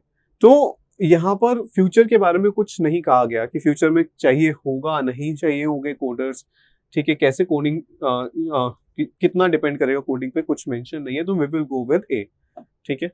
So we will go with A, okay. तो ठीक है, तो हमने ये देखा। नेक्स्ट है हमारा, okay, which of the following connectors can fit in the blank in the passage. Blank है यहाँ पर, तो हम वो पूरा सेंटेंस रीड करेंगे। No modern political platform fails to call for more innovation. अभी हमने यहाँ देखा था कि इनोवेशन जो है उससे ये सब बेनिफिट्स होते हैं, और इसीलिए कोई भी हर एक पॉलिटिकल प्लेटफॉर्म जो है वो इनोवेशन के बारे में बात करता है, कहते हैं कि इनोवेशन और ज्यादा इनोवेशन करनी चाहिए। We won't get more innovative products and services if we fail to understand how we came to have so many innovative people. अब वो कह रहे हैं कि हमें और इनोवेटिव प्रोडक्ट्स एंड सर्विसेज नहीं मिलेंगे अगर हम ये नहीं समझते कि कैसे आए इनोवेटिव पीपल। तो ये एक नेगेटिव स्टेटमेंट है जो पीछे कहा गया है, पहले कहा गया है इस ब्लैंक से, ठीक है, उसके कंट्रास्टिंग स्टेटमेंट है कि वहां पर है कि हर एक पॉलिटिकल प्लेटफॉर्म कहते हैं और इनोवेशन चाहिए, लेकिन हमें और ज्यादा इनोवेटिव प्रोडक्ट्स एंड सर्विसेज कब तक नहीं मिलेंगे जब तक हम नहीं समझते कि इनोवेटिव पीपल जो है वो इनोवेशन जो है वो आए कहाँ से। तो यहाँ पर ये कंट्रास्टिंग स्टेटमेंट है। तो यहाँ अब यहाँ पर कंट्रास्ट शो करने के लिए आप क्या यूज कर सकते हो? मोर ओवर तो हम एडिशनैलिटी के लिए शो करते हैं और ज्यादा इंफॉर्मेशन प्रोवाइड करते हैं वहां जहां वहां उसके लिए, ठीक है, because to causation, cause and effect, ठीक है, कि ये किसी वजह से हुआ वो भी नहीं होगा, सो जो है वो भी कॉज एंड इफेक्ट, ठीक है, बट जो है वो हम यूज करते हैं कंट्रास्ट के लिए, यूज करते हैं कंट्रास्ट एंड कॉन्ट्रडिक्शन के लिए, सिंस जो है वो भी कॉज के लिए, कॉजेशन के लिए हम यूज करते हैं, तो इट शुड बी बट। देखो यहाँ पर कि यहाँ पर फिट होगा, no modern political platform fails to call for more innovation but we won't get more innovative products and services if we fail to understand how we came to have so many innovative people. तो यहाँ पर आपको समझना पड़ेगा कि वो sentence क्या कहना चाह रहा है, तभी आप करेक्ट कनेक्टर आइडेंटिफाई कर पाओगे, और यहाँ पर it should B D. Okay, next है, ओके, तो नेक्स्ट पैसेज है अब हमारा, लास्ट पैसेज हमारा इस मॉक का, ठीक है, तो आप इसको एक बार रीड कर लो।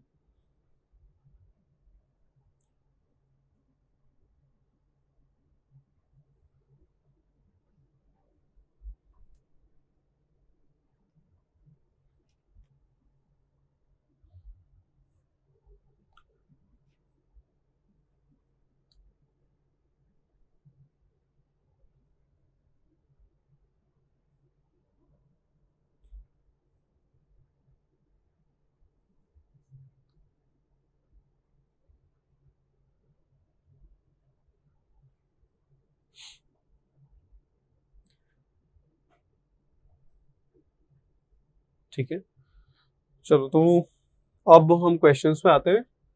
थर्ड पैराग्राफ से हम क्या इन्फर कर सकते हैं, what we can infer from the third paragraph that. तो थर्ड पैराग्राफ कौन सा है? This is the first paragraph, ये सेकेंड और ये थर्ड, ठीक है।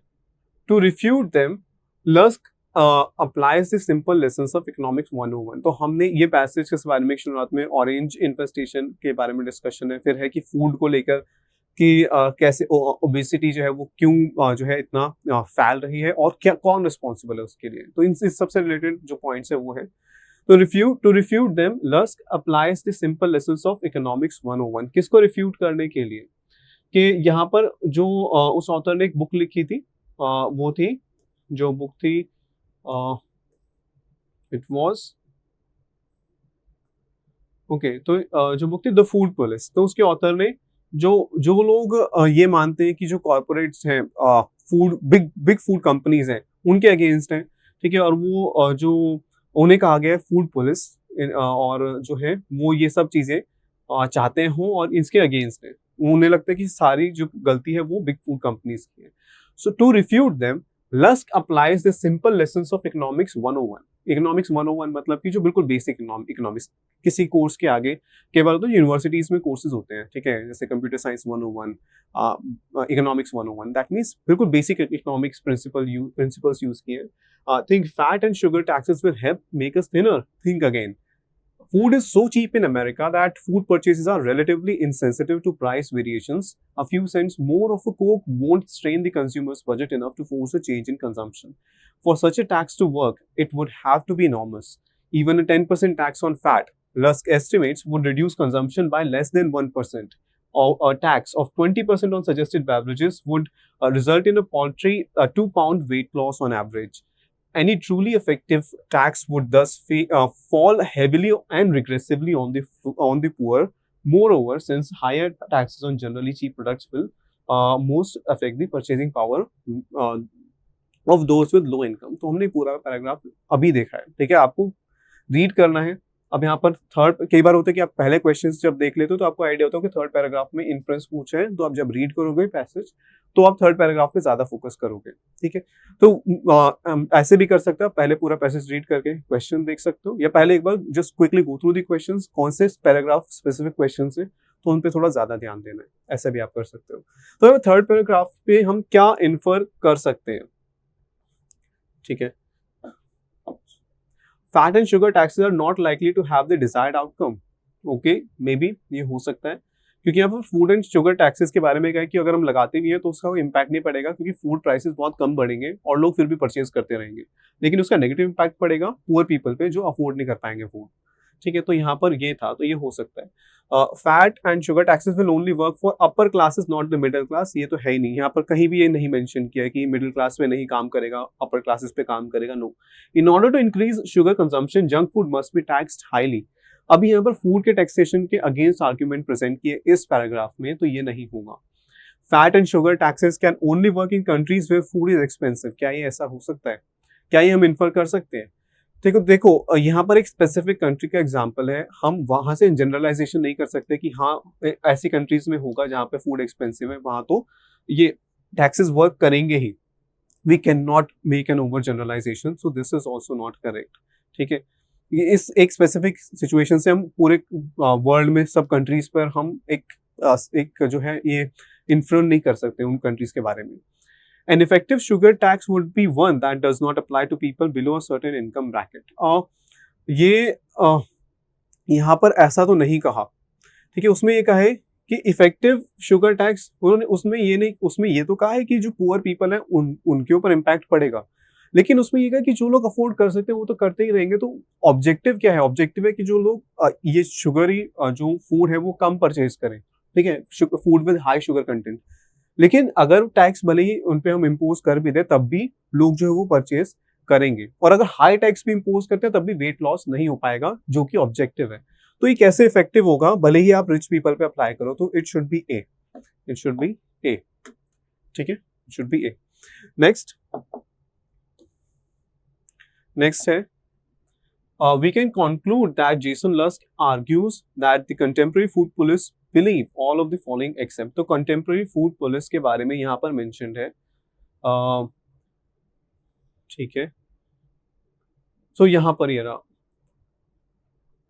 this nagging elite is convinced that big agriculture, और इन सब के बारे में यहाँ पर mentioned है। तो पहले देखते हैं, certain big corporations make food cheap and addictive for people, except लिखा है यहाँ पर, तो हमें वो बताना है जो उसमें वो नहीं मानते, जिसमें बिलीव नहीं करते। तो यहाँ वो मानते हैं कि जो ये जो बिग फूड है, it is engaged in conspiracy to make food cheap and so addictive and so poison by additives and chemicals that it fattens and then kills American morons.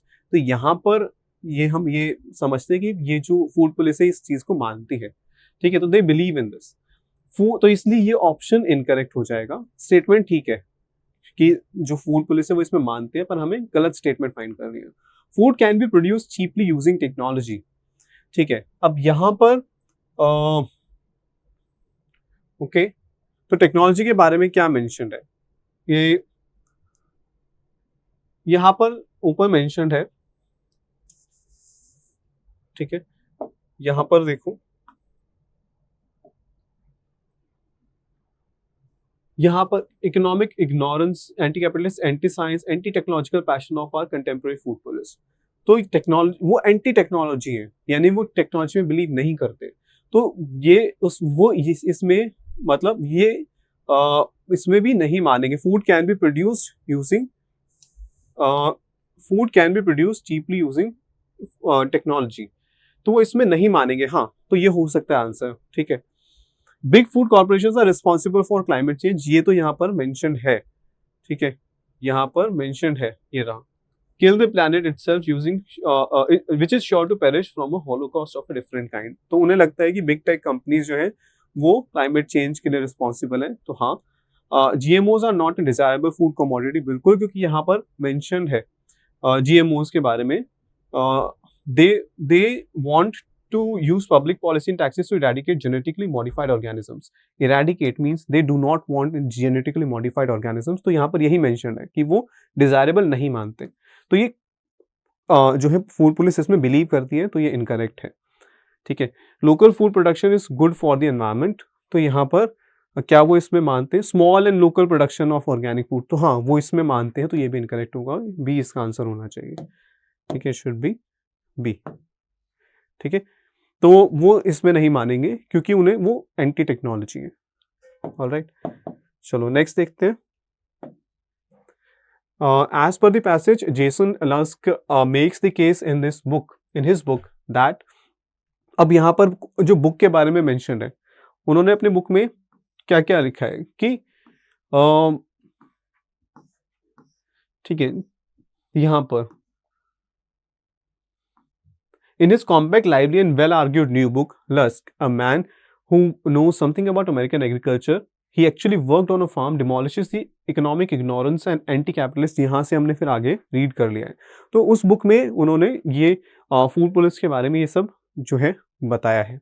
तो हम क्या इन्फर कर सकते हैं कि वो अपने क्या केस प्रेजेंट कर रहे हैं अपनी बुक में। ठीक है, और भी आगे भी यहाँ पर आर्ग्यूमेंट्स हैं टू रिफ्यूट देम, ये चीज़ें कही और ये सब बुक में उन्होंने अपनी कहा है। तो let's see, so certain food corporation should be made to pay higher taxes owing to their contribution towards obesity. इसका तो ऑपोजिट कहा है, जो इसमें ये कहा गया है ना कि जो कॉर्पोरेशन वो रिस्पॉन्सिबल नहीं है। ठीक है, तो ये तो गलत हो जाएगा। Imposing taxes on unhealthy food is the only way to combat obesity, this is also incorrect. इसके अगेंस्ट आर्ग्यूमेंट ऑथर ने प्रेजेंट की है इस पैसेज में ही। ठीक है, और बुक का जो नाम है वो मेंशन्ड है, और फिर मेंशन्ड है कि उस बुक में क्या क्या कहा है ऑथर ने। तो वो सारी जो स्टेटमेंट्स हैं वो बुक के लिए भी ट्रू हैं। People have above a certain weight range should be made to pay taxes so that they are motivated to lose weight. ऐसा क्या ये कहा गया है कि ऐसे टैक्सेशन ऑन, ऑल्दो ये मेंशन तो किया है, ये मेंशन्ड है इस पैसेज में कि ये मेंशन्ड है, कहाँ पर मेंशन्ड है,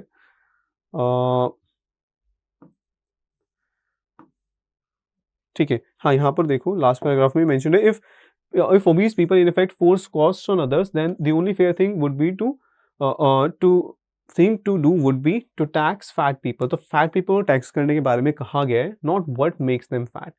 The real issue here, argues Lusk, is where to place the blame, on the supposedly toxic food environment or on the free individuals who choose to eat too much of what they know will make them fat. ठीक है, अब यहाँ पर ये mentioned है, but क्या ये उनकी बुक का हम कोर आर्ग्यूमेंट कह सकते हैं? Let's see. ठीक है, अभी इस ऑप्शन को हम रखते हैं। It is the lack of discipline of young people that is responsible for the rise in obesity. तो यहाँ पर यंग पीपल के लैक ऑफ डिसिप्लिन की बात की है। डिसिप्लिन, यहाँ पर डिसिप्लिन के बारे में कुछ ऐसा डिस्कशन नहीं किया है, उसके बारे में बात नहीं की गई। यंग पीपल के ही डिसिप्लिन जो है वो रिस्पॉन्सिबल है, या रैदर इनडिसिप्लिन जो है वो रिस्पॉन्सिबल है, इसके बारे में नहीं कहा गया है बुक में। People are responsible for the consequences of the choices rather than corporation. तब हमें इन दो के अंदर हमारे पास चॉइस है, कौन सा हो सकता है?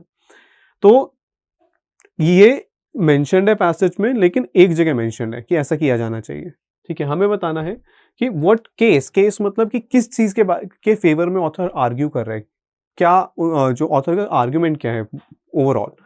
तो people are responsible for the consequences of their choices, यहाँ पर यही तो मेंशन्ड है कि ये, यहाँ देखो दैट दे विल वो, और इससे पहले भी यही मेंशन्ड है कि फूड कॉर्पोरेशन रिस्पॉन्सिबल नहीं है। रिस्पॉन्सिबल कौन है? लोग जो वो फूड कंज्यूम कर रहे हैं। तो इससे पहले भी ऑथर ने जो फूड पुलिस है उनको क्रिटिसाइज भी किया है।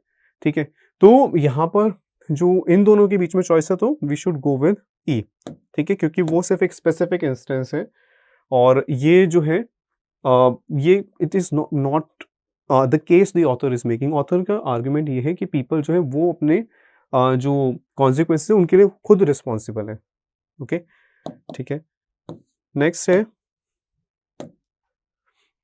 The author's key takeaway from the New York Times report on Florida's orange groves. तो ये पैसेज के बिल्कुल बिगिनिंग में है, तो उससे हमें क्या पता चलता है? ये जो यहाँ पर ये मेंशन्ड है कि फ्लोरिडा में ऑरेंज ग्रोव्स में एक इन्फेस्टेशन हुआ, फिर वहाँ पर कोशिश कर रहे हैं कि वो ठीक हो। तो यहाँ पर ठीक है, तो यहाँ पर है कि including ways to make them bug resistant, ठीक है, जेनेटिक इंजीनियरिंग, सिंथेटिक पेस्टिसाइड्स, ठीक है। तो ये सब चीज़ें उन्होंने बात की है यहाँ पर कि इन सब चीज़ों से वो ठीक किया जा सकता है। ओके, तो यहाँ पर ये सब चीज़ें हैं।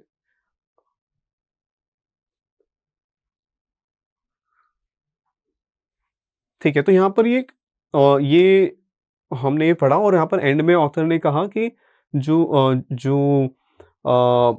बुक है द फूड पुलिस, उनके जो ऑथर हैं जेसन लस्क, तो वो ये कहते हैं कि इन दो जो लोग हैं इन्हें भेजना चाहिए ताकि ये अपने ये जो लोकल ग्रोव्स हैं उनकी हेल्प से उन ट्रीज को बचा सकें। ठीक है, तो अब यहाँ पर क्या हम समझ सकते हैं इस पर्टिकुलर पैराग्राफ से कि organic farming is associated with insurmountable challenges. ठीक है, ऑर्गेनिक फार्मिंग में बहुत सारे चैलेंजेस होते हैं, तो यहाँ पर ऑर्गेनिक फार्मिंग का डिस्कशन ही नहीं है, जिक्र ही नहीं है। ऑरेंज ट्रीज के बारे में कहा गया है, we don't know whether they are organic और नॉट।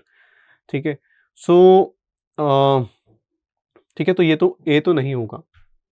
ठीक है, ये तो नहीं होगा।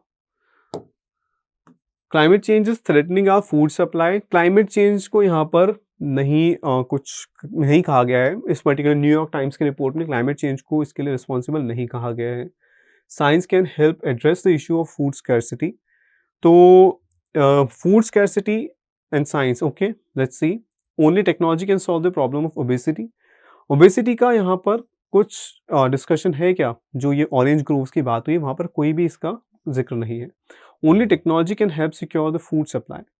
अब यहाँ पर दो चीज़ें हैं, science can help address the issue of food scarcity and only technology can help secure the food supply. तो क्या यहाँ पे फूड स्कैरसिटी की बात हो रही है, फूड सप्लाई की बात हो रही है?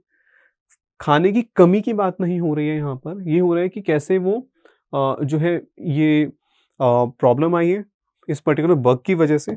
ठीक है, और फिर इसकी वजह से जो कंपनीज हैं वो कोशिश कर रही हैं, ठीक है, कोको कोला है एंड ये सब वो कोशिश कर रहे हैं कि इसको रिजॉल्व कर पाए। तो फूड स्कैरसिटी का तो मेंशन नहीं है, तो इट शुड बी ई। ठीक है, it should be E. Okay, तो next question. So which of the following best describes the tone of the author in the passage. Tone, अब पूरे हमने पैसेज रीड किया है, ऑप्टिमिस्टिक है क्या ऑथर यहाँ पर किसी सिचुएशन को लेकर? ठीक है, क्या ऑप्टिमिज्म शो किया कि हाँ फ्यूचर में चीज़ें इंप्रूव होती जाएंगी? ऐसा तो नहीं किया कहीं। क्रिटिकल किया है, क्रिटिसाइज तो किया है, फूड पुलिस को बहुत सिवियरली क्रिटिसाइज किया है और लोगों को भी क्रिटिसाइज किया है जो कि अपने एक्शंस के लिए वो कॉर्पोरेशंस को रिस्पॉन्सिबल समझते हैं। तो येस, क्रिटिकल होगा। डिटैच्ड होता है कि आप डिटैच तो नहीं है, डिटैच मतलब कि आप उससे अफेक्टेड नहीं हो, आप डिस्टेंट हो। ठीक है, और फिर आप किसी इशू से डील करते हो, आप उसमें इमोशनली अटैच नहीं हो। बट ऑथर जो है वो इस पर्टिकुलर जो सब्जेक्ट है उससे काफ़ी अटैच्ड है, तो ये भी नहीं होगा। न्यूट्रल भी नहीं है ऑथर क्योंकि क्रिटिसाइज किया है। अम्यूजिंग इज एंटरटेनिंग टोन नहीं है। ठीक है, वो वहाँ पर एंटरटेन नहीं हो रहा है या जोक्स नहीं वहाँ पर क्रैक किए कहीं भी, लाइट मोमेंट्स नहीं है। So that means it should be critical. Okay, it should be critical. Okay, and ठीक है, तो हमारा जो ये लास्ट क्वेश्चन है, I guess we can inform from the passage the author holds which of the following opinions about Jason Lusk. तो अब यहाँ पे ऑथर, बुक के ऑथर की बात नहीं हो रही है, जो बुक है फूड पुलिस उनके ऑथर है जेसन लस्क। अब इस पैराग्राफ के जो ऑथर है, इस पैसेज के ऑथर है, उसके उन ऑथर का ओपिनियन पूछा गया है कि उनका ये जेसन लस्क के बारे में क्या ओपिनियन है।